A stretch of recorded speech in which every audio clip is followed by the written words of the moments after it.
number 505. We are calling for justice for all victims of police violence.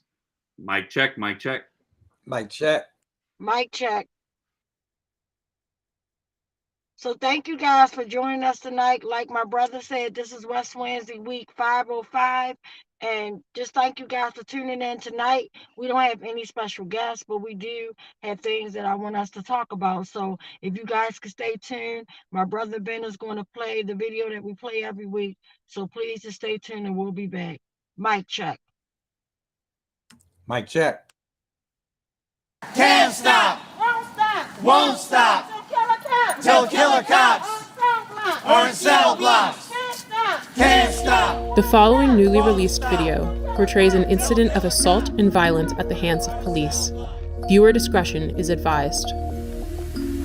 I suggest you back the fuck up. No.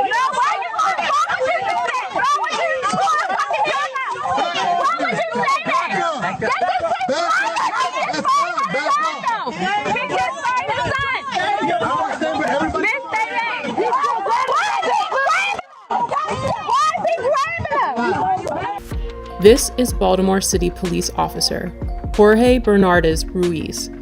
In a newly released video shot in 2016, Ruiz is seen with his knee on the back of an unknown man with a gun pointed at the man's head.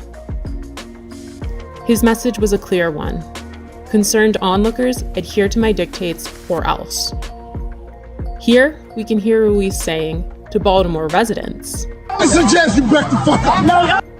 It is documented that Baltimore police officer Jorge Bernardez Ruiz is a repeat violent offender, even without access to all complaints against Ruiz, undisclosed by BPD Internal Affairs records. 6 cases involving Ruiz are known. This video will briefly highlight 6 total cases beginning in July of 2013. Case 1, Abdul Salam, July 1st, 2013. Here, Salam is seen victoriously smiling in celebration after the jury found Ruiz and 2 other cops liable for brutality against him. However, because the trial was civil, not criminal, Ruiz was not fired and he did not go to jail. Police profiled me. They followed me in the back of my house, harassing me. Police proceeded to violently and hostilely approach my van with me and my son in it. As I announced, this was my home, guns drawn. Once they reached my vehicle, they violently pulled me out, ramshacked my vehicle with my 3-year-old son strapped in his car seat, threw me against the gate, slammed me repeatedly. Picked me up by my feet, and while I'm upside down, they proceeded to drop me on my head, hog tie me, and immediately when I fell on my head, Ruiz, in a wrestling type of action, and kind of hit his knee against my neck. I was arrested. I had no idea what I was being arrested for. My son is scarred to this day. He remembers the incident as it happened yesterday. When he talks about it, he always refers to Daddy being on the floor with police yesterday. Case 2, Darrell Harris, profiled, as seen in this video, July 17th, 2013. Yeah, Sid, what's wrong with it? Improper way with it. There's no such thing as an improper way. You gonna tell me my job, bro? I know the law. Are you gonna tell me the law? I know the law. You gonna tell me the law? I know the law. What's the problem? You giving me a ticket? You need my license registration? Yeah, let me get that. Profile, y'all use the seatbelt as a reason. Profile. Hold on, sir. Do me a favor, take out your keys. Yeah, you can record. For what? Nah. I don't feel safe right now. Do you want me to step out the car? Do you want me to step out the car? I'll step out the car. Call the police, man. What are you call a supervisor? Don't about to do shit. This is getting uploaded to the internet right now. Yeah? And we are 2 law-abiding citizens that we are getting targeted, and I don't know why. Just 24 hours later, Bernardez Ruiz played a leading role in the police killing of unarmed Tyrone West. Case number 3, the murder of Tyrone West, July 18th, 2013. My brother Tyrone West was brutally murdered on July the 18th, 2013. In both of these cases, when you look at the pleadings and the harsh language of these officers, that have been quoted to me by reliable witnesses. The N-word. And Killer Ruiz and Killer Chapman and the rest of those 11 to 15 killers, including David Lewis, took something from my family that they could never give us again. And that was my brother Tyrone West, one unarmed man who was brutally murdered, beat to death in broad daylight.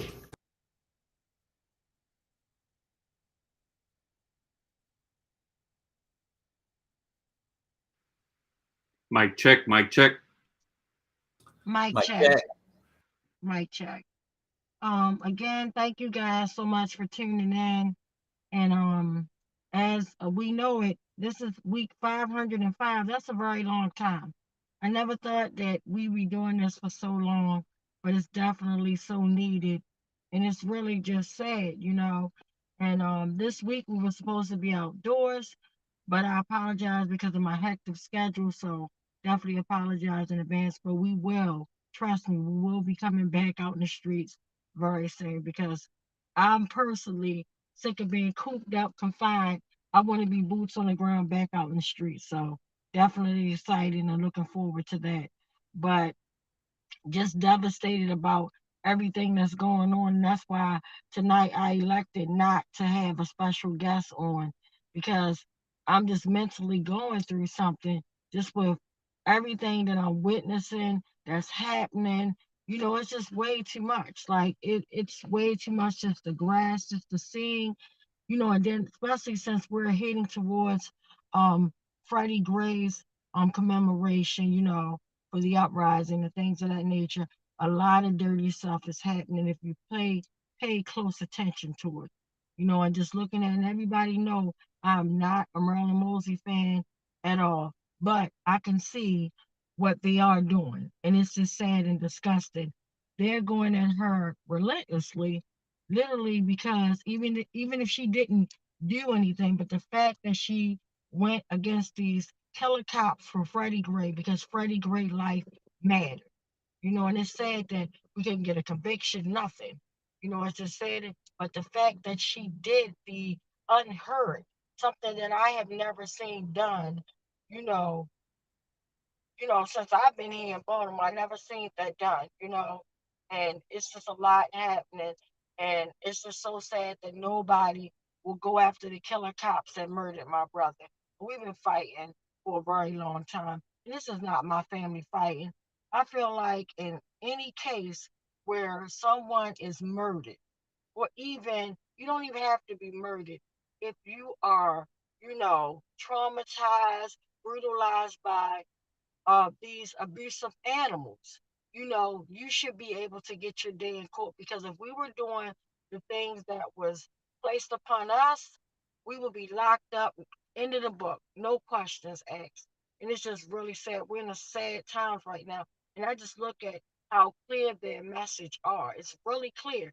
Like on the same day you demote her attorney, the guy she trying to free, now you trying to bring him back. It's just a lot of foolishness. But meanwhile, Donald Trump is spreading hate. He's doing so much. He done did so much. He excited a riot. He had a mob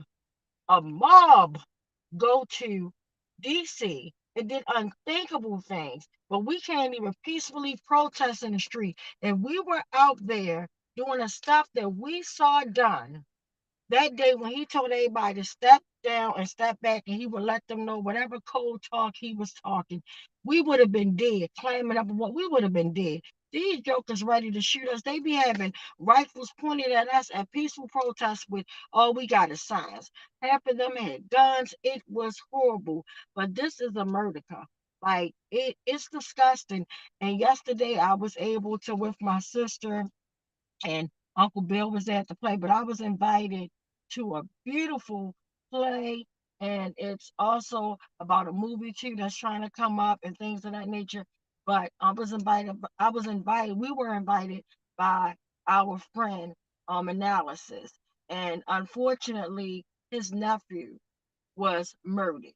And the saddest part is his nephew was tasered to death for not doing anything wrong but playing music. Like, are you kidding me? You get murdered for playing music. Like, you can get murdered for anything. And it's just so sad that these people that are murdering us or beating us down have no value for life, no value for humanity. But the fact what broke my heart yesterday was it was supposed to be Jarrell's birthday. Literally his birthday analysis said was the day before yesterday. This young man whose life was just snatched away. This wasn't an act of God. This wasn't, something bad. Was something bad and unfortunate, but this was an act of bloody murderers. You actually murder someone. And for me to think and just imagine the pain that this poor baby went through, every time it brings me back to what happened to my brother when no one was held accountable. And you talk about an unarmed man that wasn't doing anything wrong. All he was doing was trying to take care of his family, his children, his grandmother, me. He was trying to do the right things. He wasn't perfect, but he was doing the right things. He had a job.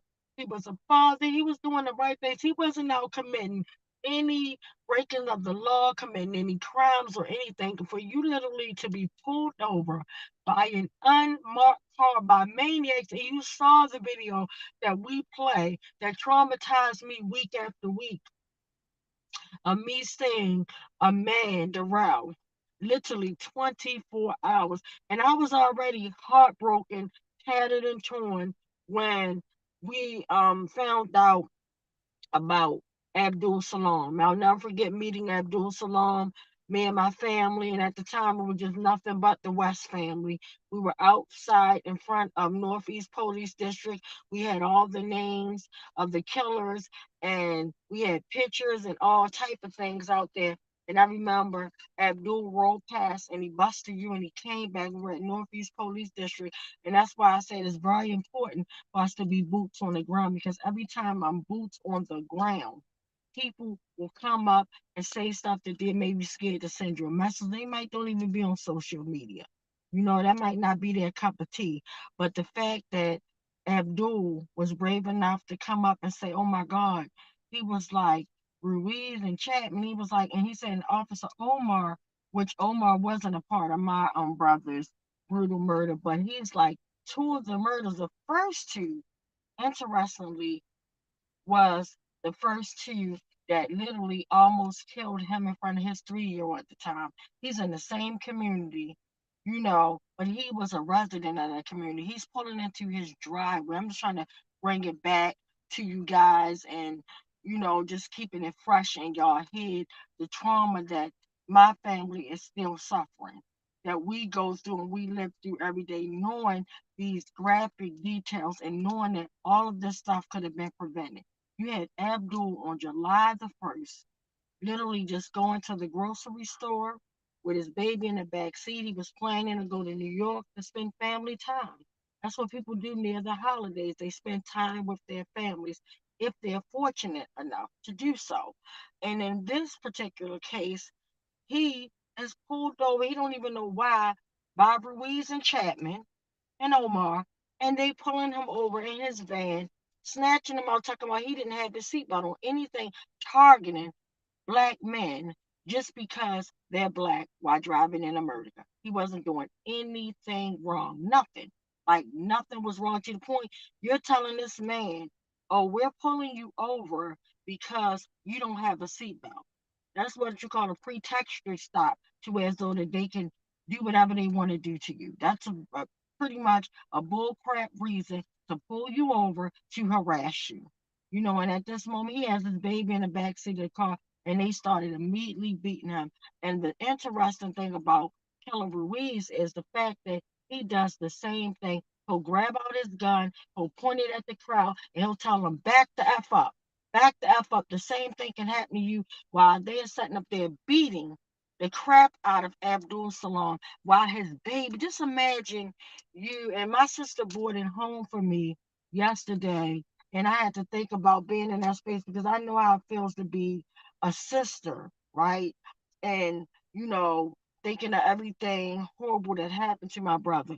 But being a mother, being traumatized, imagine being in your home, your safe place, your place with your family, and these maniacs come in and they shake up your house, they shake up your family, and they do it right there. What brought it all home was the interesting film that we went to go see the play, plus the little early film review of my a friend analysis and them.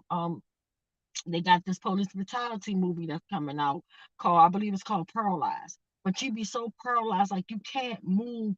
You want to do so much and you just stuck and you can't do anything. And it was so like triggering on all type of levels. But when I saw my sister for the first time, because she's normally always comforting me when we go through these things, but we wind up comforting each other because one of the young ladies on the panel had, was talking from a mom standpoint of what the child wanted. The child was like, stop this, do something. And then you can't do nothing. That boy, so and all she could see, she couldn't even see the characters that were acting out in the movies.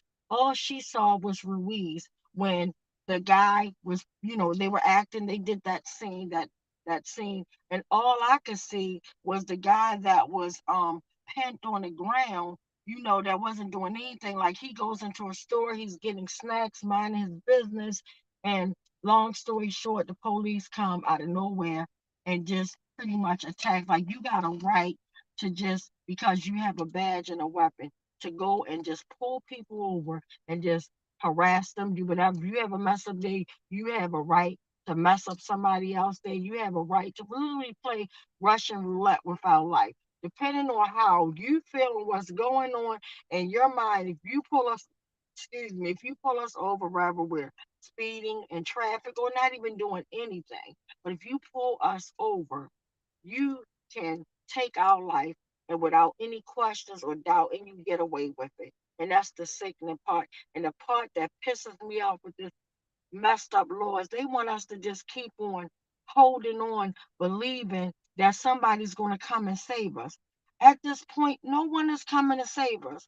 We can only save ourselves. If you look at what's happening in the media with so many like we're talking about, we don't want to literally having just like maybe random shootings a day to massive shootings every day.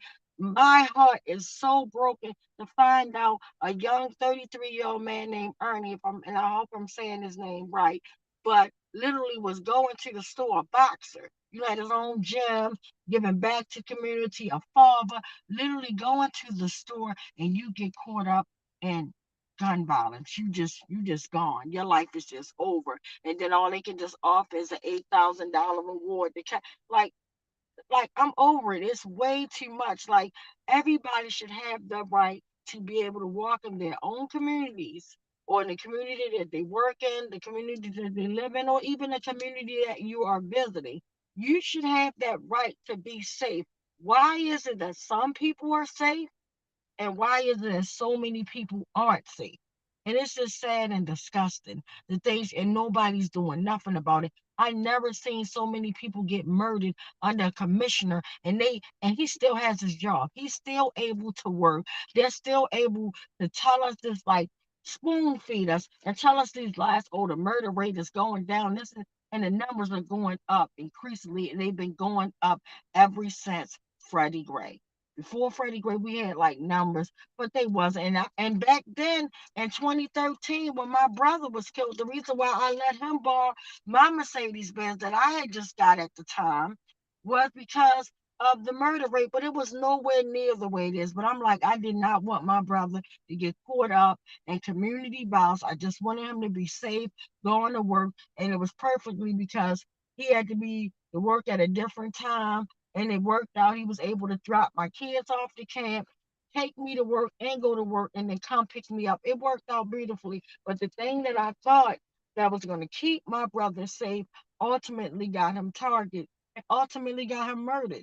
And it's sad because when something happens, you cannot go back and stop it. It's already done. Once you see something, you can't go back and unsee what you saw. And this year, 23, I don't know about you guys, but it is waking me up on so many levels to seeing how people that you thought that was close to you, that you might have grew up with, or that you might have established a long relationship with for years, over 10 years or more.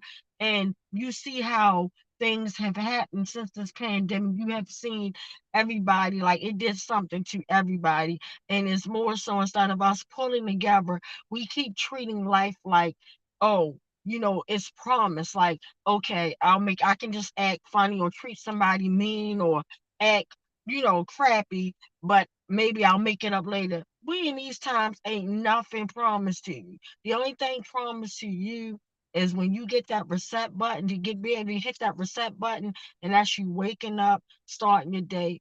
Just be as nice as you can, be as kind as you can, show integrity, show love, because you never know, that may be the last encounter with somebody. That may be the last encounter. You may be the person that can turn somebody day around, or maybe stop them because so much is piling up on them and they to their breaking point. And then the first thing to do is, when you see it on the news, is, oh, a man or a woman or a child goes off because of a parking spot, or somebody blew the horn, or just foolishness. And it's not even that. It's just so much entangled into all of us. Like, everybody literally is going through something at the same time.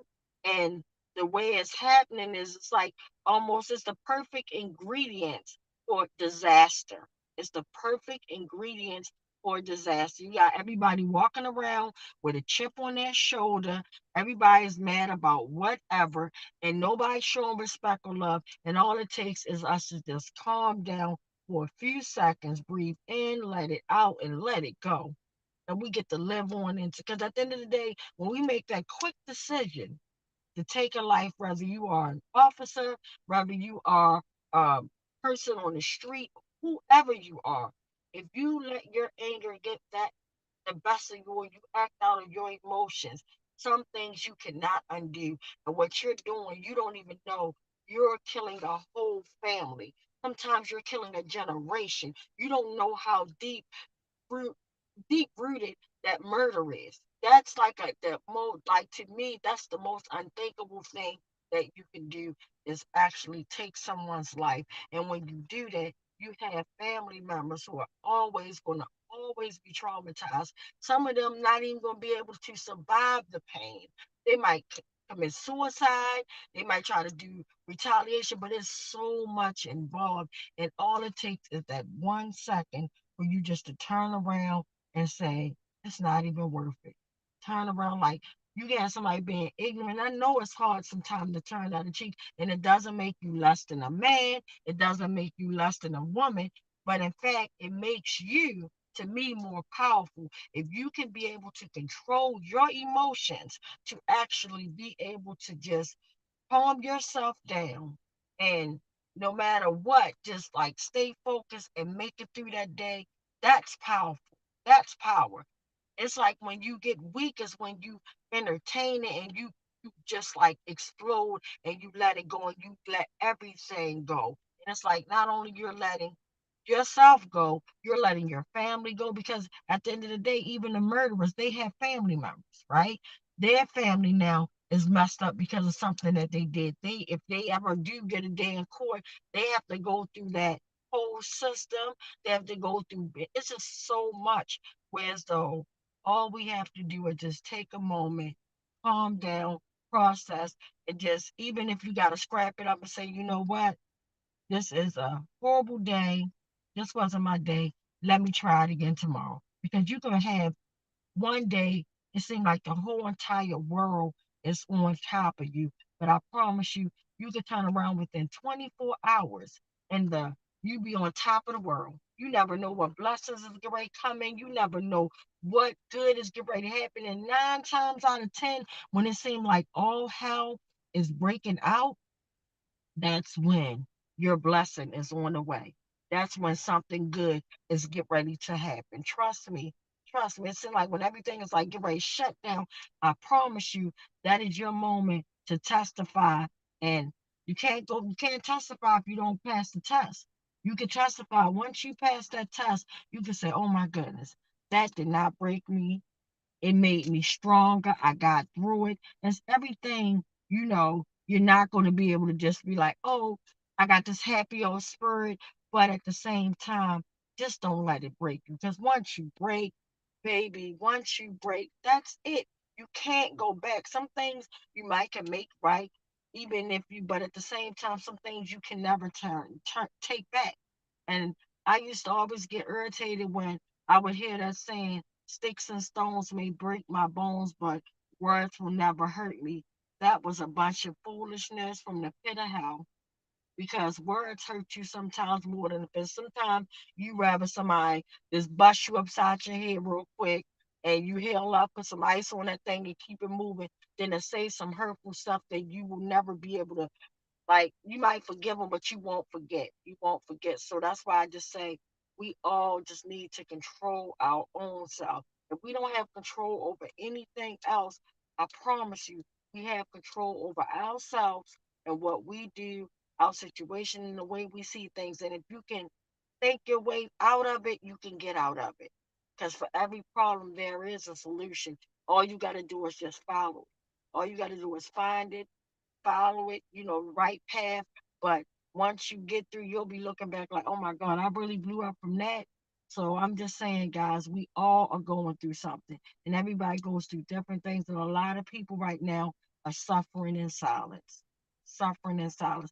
Half the things they will probably come up at a personal space and tell you, you'd be looking like, wait a minute, are you serious? You wouldn't even know what was going on, all the weight of the world that that person is carrying. That's why I said, if you can't say something nice, don't say anything. If you can't do something nice, don't do anything. If you're not doing it from your heart, don't do it. Don't do something and throw it back up in somebody's face, because that meant you wasn't sincere about it. I get more joy out of giving to a person and seeing the way they accept that that, right, it makes me so like, oh my gosh, like, yes, it's no feeling like that feeling of blessing someone else and seeing their reaction of them being so happy, so excited from you just even thinking about them. It's just like, those are priceless acts that do not cost anything, and trust me, they go a long way. Like, they are priceless for a reason. They go a long way. And I just want to just tell you guys, just remember, hold on, be strong. I know it seems like it's getting rough, and it might be, but at the same time, we have to maintain who we are. Never let somebody take you off your course. And remember, in life, there are three type of people. There are people that's going to come in your life for a season, and that's okay. We can't make seasonal people stay in there forever. They're there for that season. That's it. We cannot take them into, if you know you want to hold on to them forever, but just know that they were there for that season. You probably needed them, they probably needed you, or it was just your time to be together, and it's time to walk away peaceful, cool, bye. Then there's people that just come in your life for a reason. You don't even know what reason that might be, but they come in there for a reason, and they might start acting like, oh my goodness, when I was going through this, they was right there. But then you have your lifetime folks that are going to be there forever, and they are meant to be there forever. But you cannot take the other two and make them be there. You can't, because you're going to hurt yourself.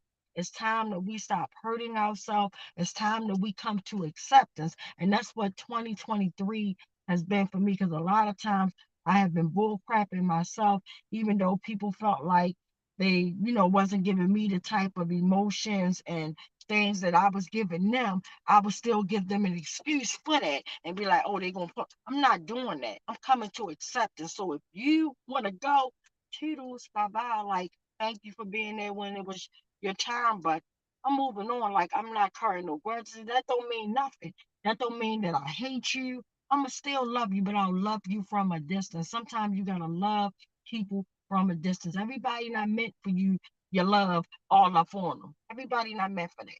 So I just said all this to say, when good people come into your life, please, I'm begging you, treat them right.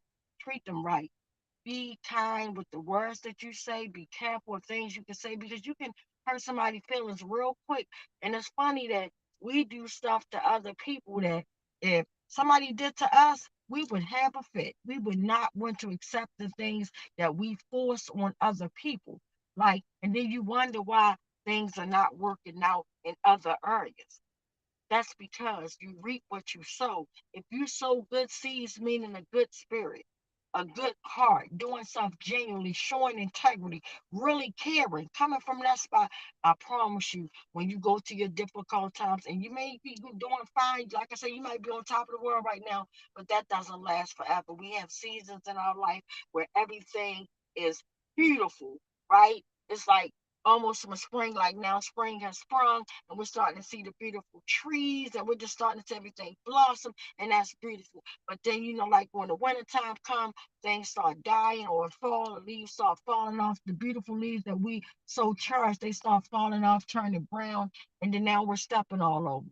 But just enjoy the seasons and just know that we are here for a reason, and we don't know the reason, but everybody brings something to the table. I don't care what it is, but we are all here for a reason. And tap into your reason. You might not know it now. If you are into prayer, pray and ask God, what is the reason I'm here? What is my purpose for life?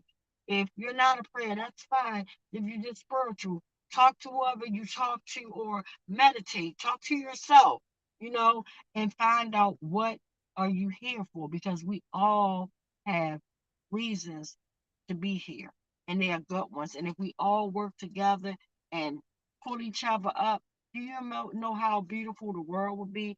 And I'm to a point now, everything is so sensitive and delicate. I don't even want to hurt nobody's feelings by, like, we will honor the victims of police brutality, right? By actually reading out and calling out their names from a list. But when one of my colleagues, I ain't gonna say colleagues, one of our loved ones, family members, right, said that, hey, what if we're traumatizing someone? Because we're reading a list that for real, the list that we're getting it from, which is cool, but they only have gun violence victims, right? Which we still need to know, because that's important, because I don't want you guys to go, and I thought that was so powerful, and it really is, because you need to know how many people was killed, but there's still not an accurate database, because I guarantee you it's twice that number, because those are only when somebody get murdered from a gun violence, when an officer shoots someone. But like I said, Tyree Nichols wouldn't be on that list. Freddie Gray wouldn't be on the list. My brother Tyrone West would not be on that list, right? And that said, like, a victim is a victim. Everybody that's been traumatized, and even the ones that survive, right? And I feel like even the ones that survive, they should not feel like, oh, because I survived, my life don't matter. So, every victim matters.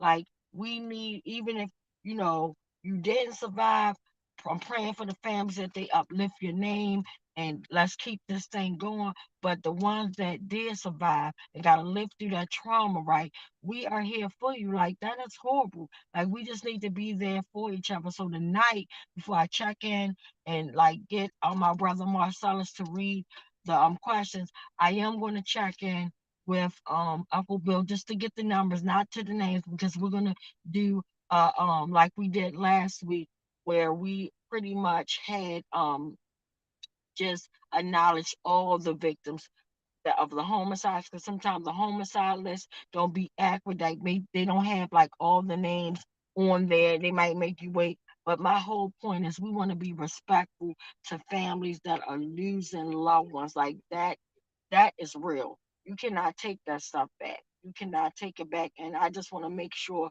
we're on point, on target, with being respectful. And that's all that I want to do.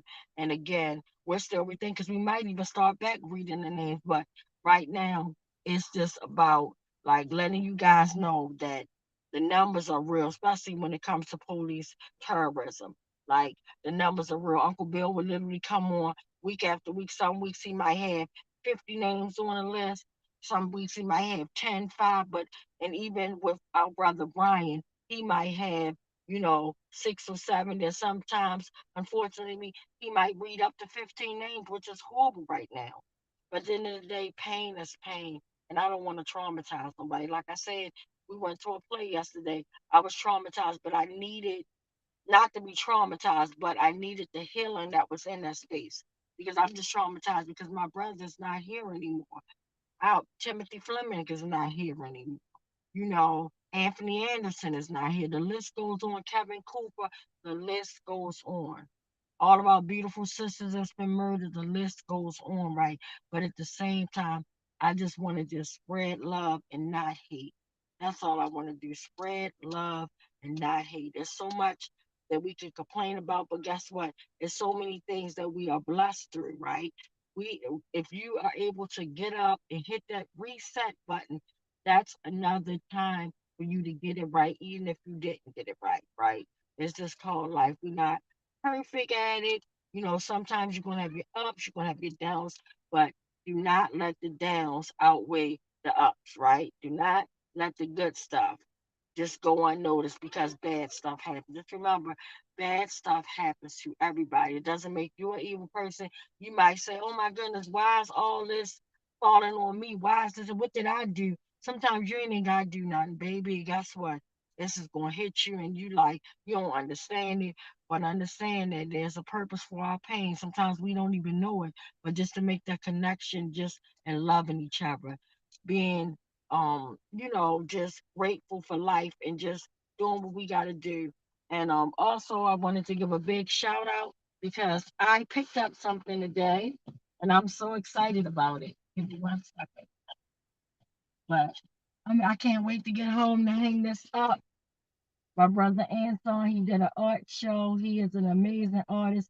He gave me my portrait. I already got a place on my wall, and it's going right next to my brother's portrait because he also did a show when he did about like George Floyd, Breonna Taylor. And he did a picture of my brother. So he is so, and there's stuff like that to me that I will never forget. That's so priceless. Like just even my brother Analysis inviting us just to come to his play. Stuff like that is priceless to me. So again, just remember, live to love to live. I love you all. I want to check in because I see a lot of comments and questions. So I want to check in with our brother Marcellus. And then unfortunately, I just want to talk to Uncle Bill just for a second. We're not gonna read the names just out of respect until we figure that out. Because I thought about it too. Like, what if, because I be feeling some type, but I ain't gonna lie, when I be hearing about all the big names, and I be feeling so sad, don't get me wrong, because when a victim is murdered, I'm like, oh my God, you gotta be kidding me. And my heart really genuinely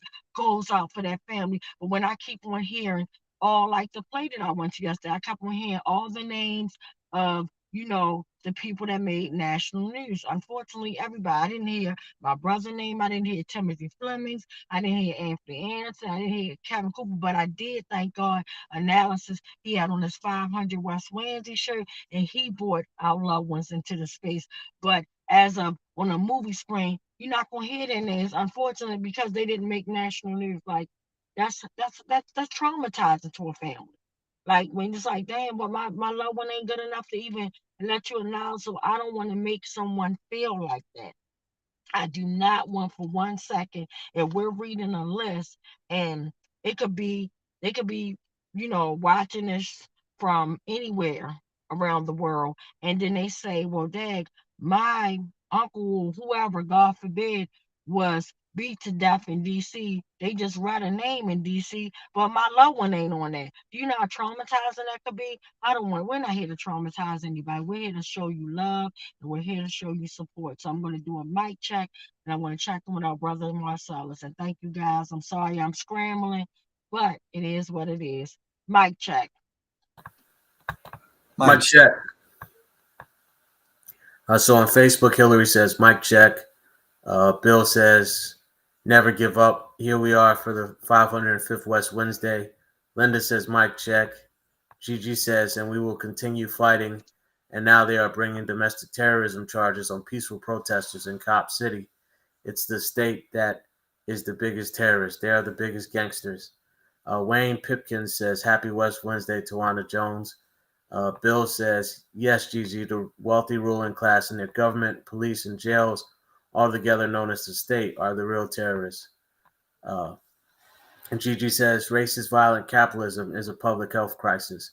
It's still destroying poor working families. All we want to do is build a safe society of peace, and they will kill and surveil us for doing so. Bill says, exactly, Tawanda. Nobody in authority is coming to save us. We for sure have to organize to save ourselves. Gigi says, if you are a person of peace and desire collective prosperity, you should not be a cop. We need teachers, doctors, parents, farmers, caretakers, cooks, engineers, janitors, etc., not murderous police. Bruce says, good evening, all. Gigi says, they won't end domestic violence, interpersonal violence, gun violence, theft, etc. The money we give to police needs to go to keeping our communities safe, to heal our communities. Wake up, y'all. Gigi says, you're right, Tawanda. There is so much trauma in this Baltimore and not enough love. Not enough people working to love. Gigi says, wow, powerful. Speak on it. The West Wednesday YouTube channel says, follow us on YouTube at the link. Hillary says, I agree, Tawanda. People are struggling and nothing is promised. We all need to be mindful, breathe, stop, and think before acting or speaking, and care for those around us. Noticing small blessings can help. The West Wednesday posts the Twitter at the following link. Bill says, good evening to you, Bruce, and to everyone following this evening's West Wednesday live stream. Judah says, I agree about words hurting, Tawanda. Chris Rock tried to say that words can never hurt you in his recent special, but then he went on to hurt people with his words. Rob says, all love. Miss y'all in Baltimore. This is Rob Broom. Bruce says, hey, Rob. Judah says, I like that. Season, reason, and lifetime people. Gigi posts the RBG hearts. Bruce says, hey, Bruce. Rob says, hey, Bruce. Hope you and Beth have been well. West Wednesday also posted the website. Bruce says, replying to Rob, thanks. Hope you are doing well. Tawanda said, Bill says, Tawanda, are you able to turn on a light in your car as it has gotten dark? We can't see your face. Rob says, have things improved since I left in 2016? I feel that conversation about trauma. It took me a couple years to fully recover after everything during the Baltimore uprising. Rob says, beautiful portrait. Judah says, wow, so glad you got your portrait. Beautiful and inspiring. Bill says, kudos to Anson for his beautiful and powerful art. And Gigi says, what a powerful gift. Mic check. Mic check. Mic check. Thank you guys so much. Thank you. And yeah, I meant to tell you guys last week I couldn't get on. Thanks. I was able to get on through Uncle Bill, but like I was followed to where I'm at now by a white van, you know, that literally cut off all, like I couldn't get on my GPS, I couldn't get on my phone, like everything was just shut down, like new phone and all, everything was shut down, and it was crazy. So thank God I didn't have that experience, but every time I have something that is weird to happen, I definitely let you guys know. So yeah, definitely mic check, and I'll probably turn the lights back on my car. That means I gotta turn my car on. But I was trying not to do that. I'm trying to be low key because I'm just a little bit antsy about just because of that incident that happened, you know, last week, just to make sure that I'm just not, hey, my lights are on, I'm here type of thing. So yeah, just a little bit paranoid. That's why I apologize for being in the dark. But yeah, because like when I had my lights on and I was talking last time, everything just like all power shut down, like shut down. So yeah, but I know that they can shut it down, bro. But if my lights on or out, but again, I'm just playing it safe, you know. But mic check. But I wanted to go to you, Uncle Bill, just with the numbers that is on this list that does not have all the numbers of police brutality. But could you tell us the numbers for this week? And then also, if our brother Brian is here to tell us the numbers for the you know, the community violence, that would definitely be helpful. Mic check. Mic check. Good evening, everyone. Last week at West Wednesday, we announced the number of people that were killed by police up to March the 21st. And this evening, we know the numbers from March the 22nd to March the 27th. Of course, this is a site that's imperfect. It's run by the Washington Post. As you pointed out, Tawana, they don't list the deaths of people killed by police if they weren't shot. So if you were tasered to death, beat to death, and in any other way, police brutality has taken a life, for some reason, the Washington Post doesn't include them, and they probably miss some who were shot by police as well. But their list says during the 6 days from the 22nd to the 27th of this month, 14 more lives were stolen by the police around the United States. So our heart goes out to all the families of those people. And it's a horrific world where this just dependably keeps on going week after week after week. So it's a little bit of a relief not to have to read the names, but we'll decide, what's the best way to uphold and honor the lives that have been taken. Mic check. A mic check. Is our brother Brian in queue?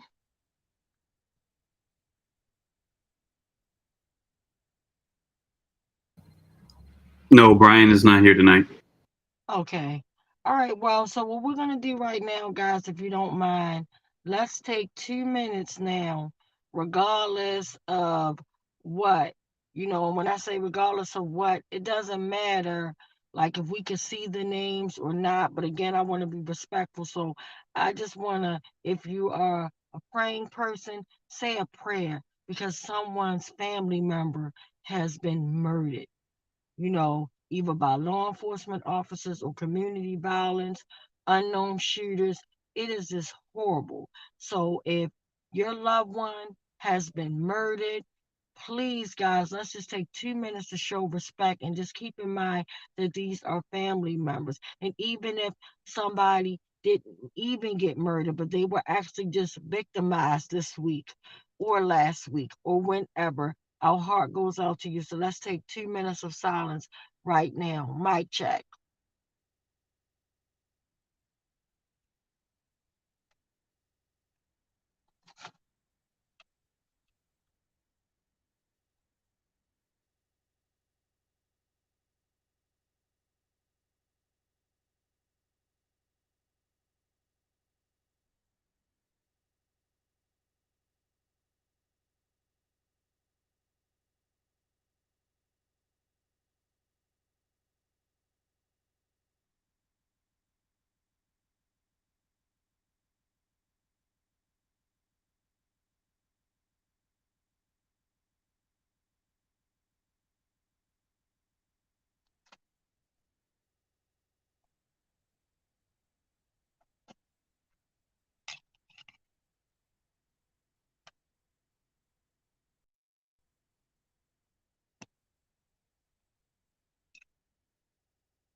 Thank you guys again for your moment of silence.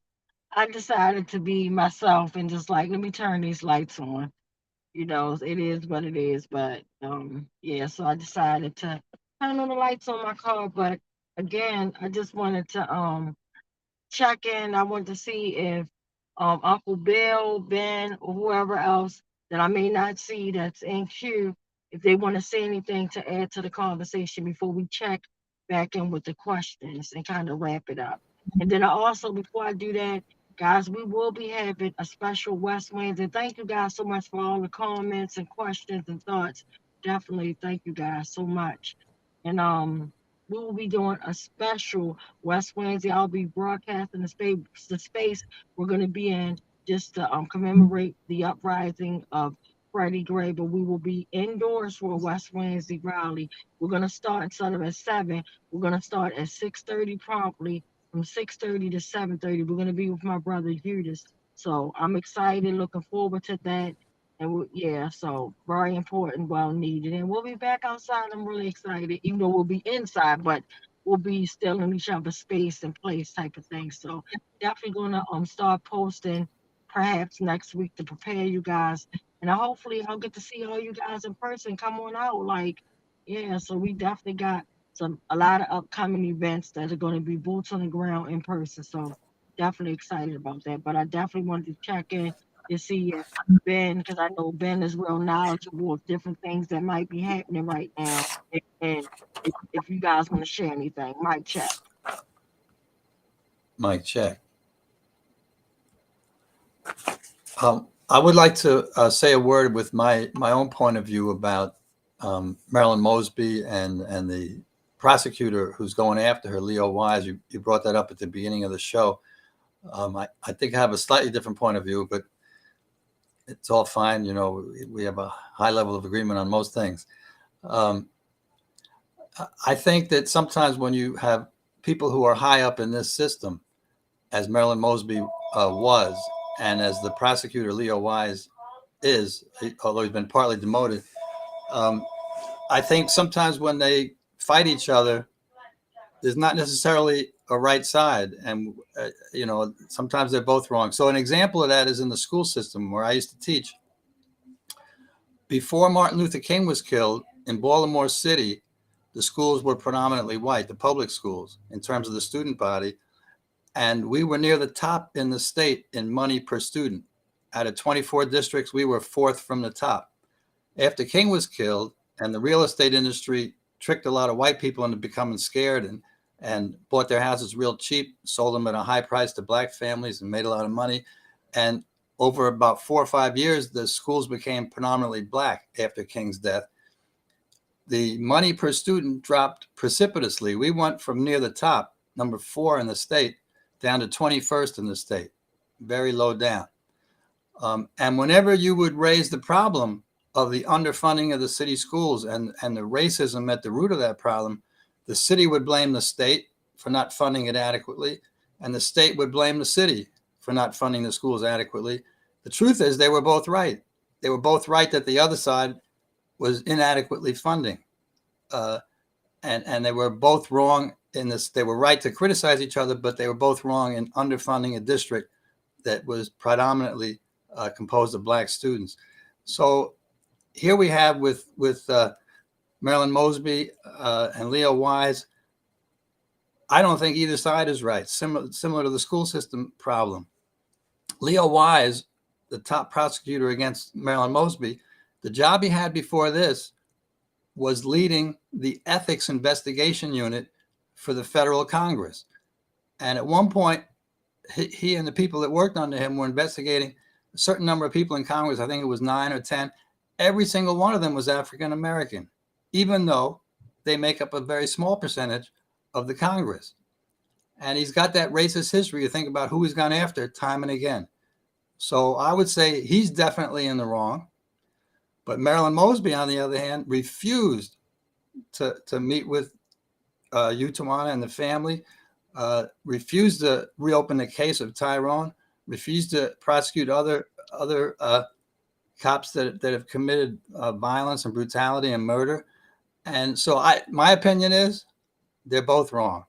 And I don't choose to pick one side or the other, but that's my point of view. I just want to throw that in for this evening. So that was, No, I thank you. Yeah. No, I definitely thank you for sharing that. But my point again, and I'm going to stand by it, and I'm going to represent it. I said it, I meant it, I'm going to represent it. The reason why I say it, and she definitely did my family dirty. She did Keith Davis Jr. dirty. We know all the dirt that was associated with. But my whole point in pushing myself, my personal feelings to the side, is looking at Freddie Gray. She did something that Greg Bernstein would have never did. The fact that she announced, even though it's funny how people forget how to prosecute when they're supposed to prosecute, right? But you could be an excellent prosecutor before that. But the fact that she did the unthinkable, the unspeakable, is why they're going after her for financial woes. But yet again, and that's why I use Trump as prime example.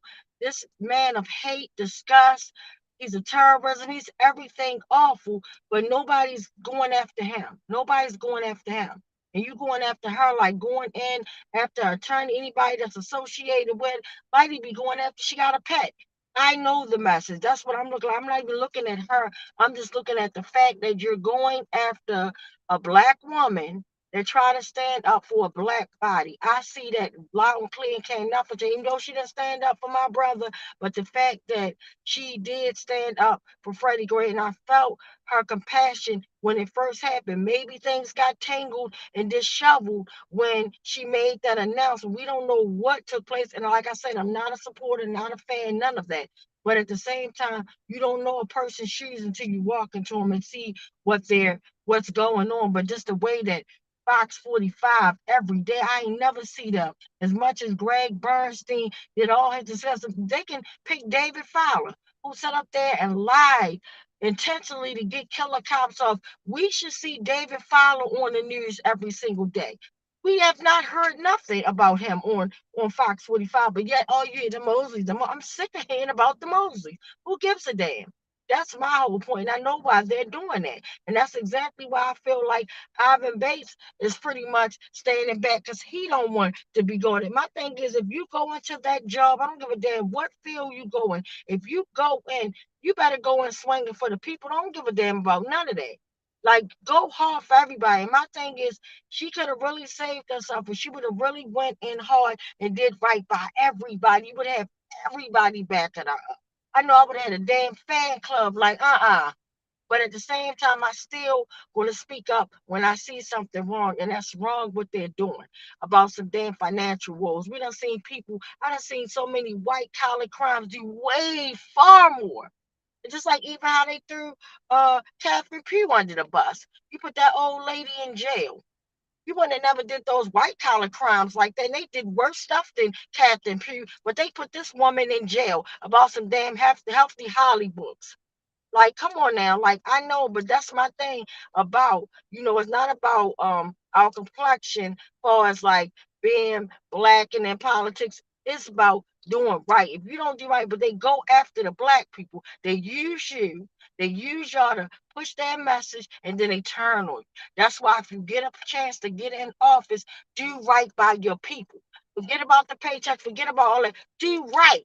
Do right, and trust me, right will come back to you. But you can't go in there using our votes and then go in there swinging and then you stop as soon as you walk in the office. No, you can't do that. It's either go hard or go home. If you're not going to go hard, stay the hell home. Stay out of office. Stay out of office. That's where I'm at. But like I said, again, I'm sick of hearing about her on the news when they could be talking about David Fowler. They could be talking about Killer Ruiz. Talk about how he's still on the damn force after murdering my goddamn brother. He's a sergeant. Talk about how he's married to Michelle Battle. Talk about these killer cops. Let's talk about that. Mic check. Good points. All right, so I want to check in again if our brother Marcellus probably, because he's not used to staying on the whole time, but I want to see, he's still there. Yay, can you read the rest of our comments before we wrap up for the night? Mic check. Mic check.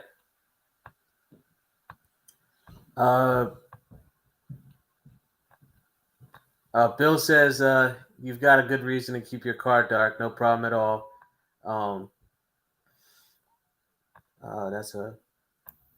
That's a bot. Gigi says, makes sense. No need to apologize. JHU sit-in says, peace. ASC. Is that Ashe? Judah says, we will start publicizing soon. Wednesday, April 19th. Gigi says, we'll definitely share with Black Alliance for Peace folks in Baltimore, and we'll come down from Philly. Rob says, I'm still with Global Revolution Live Collective. Just posted this event on our Facebook page. Gigi says, those elected officials who side with the ruling class get what's coming to them. They have the means to learn history. They have more time and resources to understand what is right. If you side with the state that never fails to murder and harm poor, indigenous, queer, immigrants, refugees, and people of color, you get what's coming to you. Marilyn Mosby should be an example. Those Africans who desire to be a neo-colonizer, remember you are disposable to the white ruling class. You are only a token. Ben says, exactly. Ben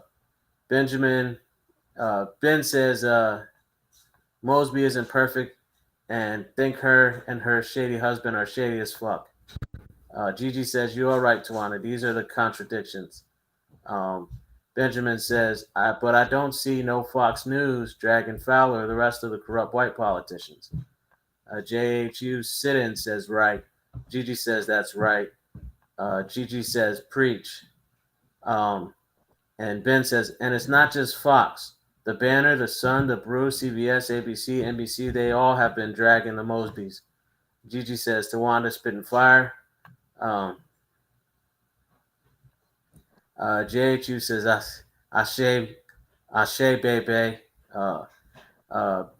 Ben says, it's like we talk about the proportion of black people killed by police. The proportion of black people killed is a lot higher. The actual numbers of white people killed is higher. The proportion of Mosby news is way higher than normal. Mic check.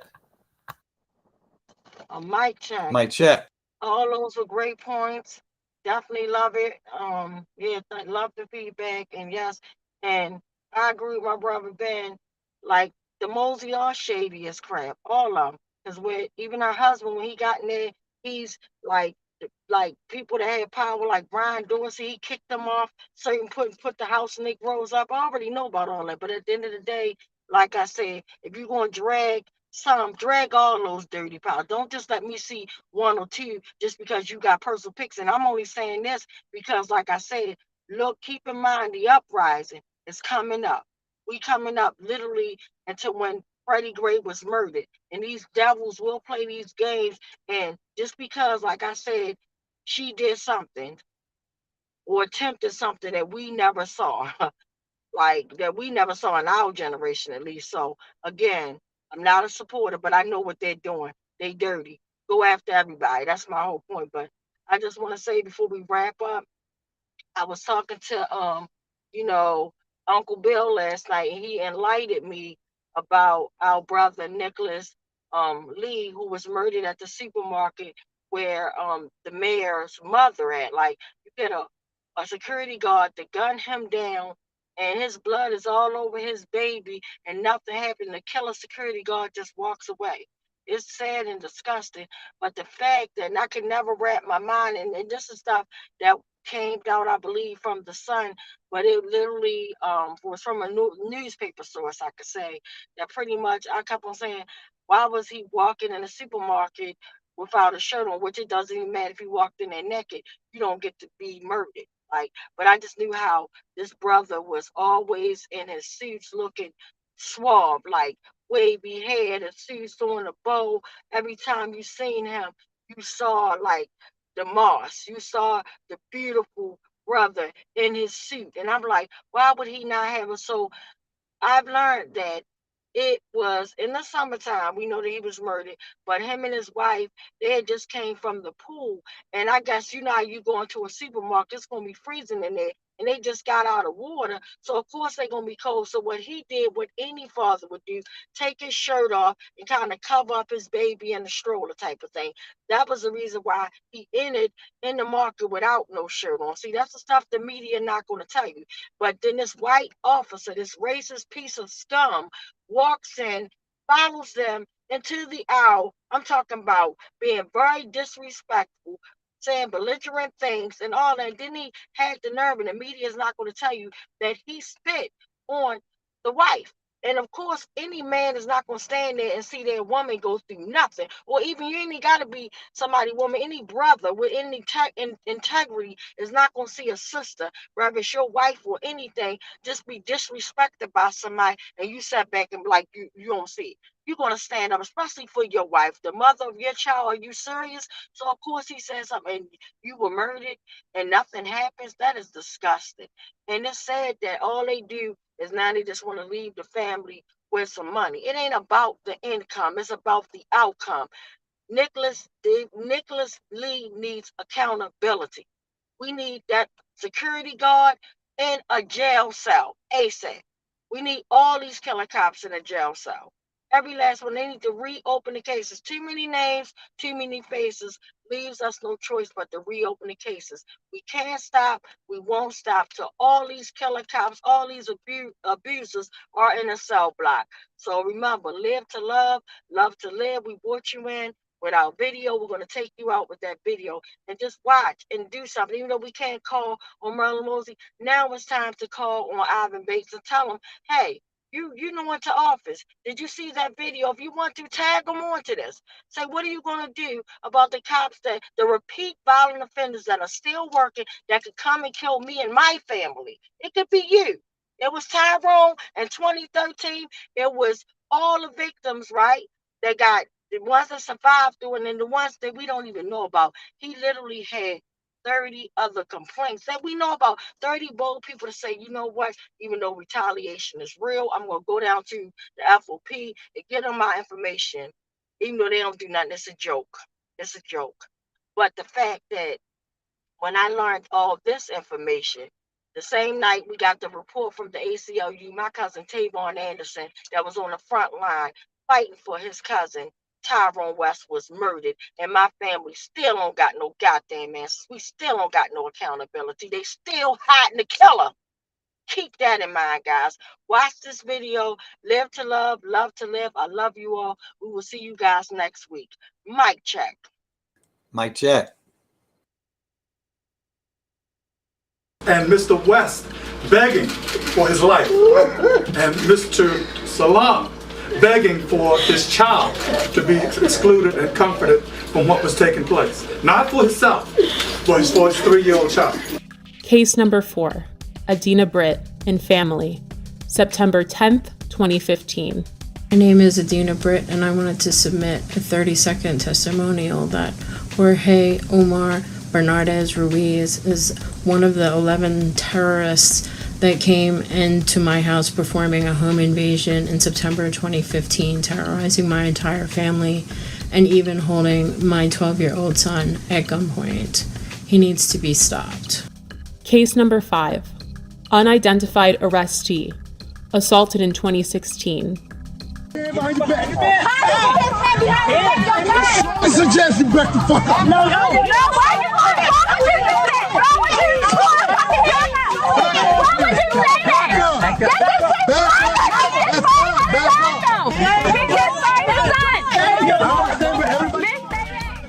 Again, this video did not surface until the summer of 2020. Case 6, Thomas McCullough, May 2016 and February 2017.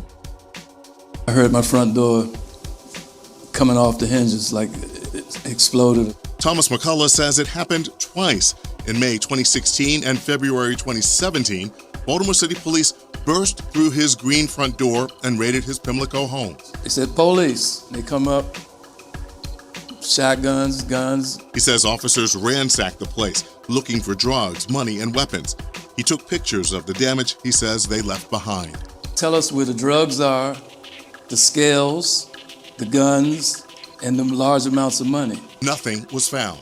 Now he's suing police, claiming officers, including a former member of the Gun Trace Task Force, frightened him, his wife, and father-in-law when the officers conducted what his suit calls an illegal search of his home. The owner of the house tells 11 News after the second raid, he had to replace the front door. McCullough and his attorney say they want Baltimore police held accountable. There is a colossal breach of trust. And McCullough tells us following both raids, no one was arrested or charged. This all begs the question, when will Baltimore City State's Attorney Marilyn Mosby see the prosecution of Bernardez Ruiz as warranted. They were the stopping officers in these so-called jump out cars, unmarked and so forth, that stopped both the West vehicle and the Salam vehicle without probable cause. And these officers are the ones that also were joined by others, but they are the ones who initiated the stops, pulled both men out of the vehicles, and commenced the vicious activity that was thrust upon them. And the officer Ruiz that started this attack is still working and working with promotions. He is now sergeant. But the fact that this repeat violent offender had a history leading up to my brother. There was Darrell Harris, there was James Green, Joseph Green, Abdul Salam, and my sister Adina and her family. No one family deserves to be brutally murdered or brutalized by this repeat violent offender Ruiz. It is time we take action. The time is now. Baltimore police officer Jorge Bernardes Ruiz is a repeat violent offender. Based on these accounts, in accordance with the law, we, the West Coalition, call for him to be fired, prosecuted, and incarcerated. We're more than hashtags and body bags. We're more than being 6 feet in the dirt and pictures and buttons on t-shirts. Our lives matter. For the safety of our city, the prevention of further harm, and the justice for these families, we see no other option. And again, I'll say, the time is now.